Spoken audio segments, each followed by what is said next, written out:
tanghali po. Maaari po ba namin kayong mahinga ng ilang pahayag kaugnay sa inyong kasalukuyang pag-aaral? Pwede. Sa tuwing naririnig niyo po ang salitang paaralan at edukasyon, ano po ang mga bagay na pumapasok sa inyong isipan? Sa akin, ang una ko naisip na feeling ko yung mga salitang yan, tuan, lapis, ballpen, yung mga gamit pang paaralan. Sa tingin niyo po ba ay importante po para sa isang individual na siya ay makapag-aral? Para sa akin, importante sa isang individual nga yun dahil, kumbaga, parang isang means ng pag-survive sa kapaligiran. Kumbaga, kung wala kang masyadong kaalaman, parang parang wala kang buwang sa mundo.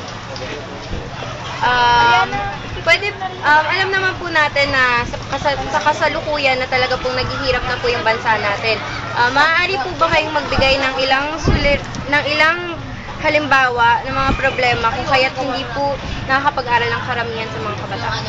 Una, yung problema sa pera. Kumbaga, yung iba walang pambaon, nilalakad ng malayuan. Kaya minsan, pinapatigil na lang. Tapos yung iba naman, yung nasasama sa mga barkada.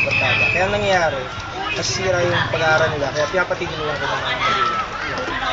Epektibo po ba para sa inyo ang pagkakaroon ng magagaling na guro? Sa akin, epektibo kasi kumbaga, dun mo makakasa ang kaalaman mo. Kasi kumbaga, kung wala namang kakwenta-kwenta yung guro mo, wala kayong matututunan. Naapektuhan po ba kayo sa tuwing naihahambing kayo sa mga pampribadong paaralan?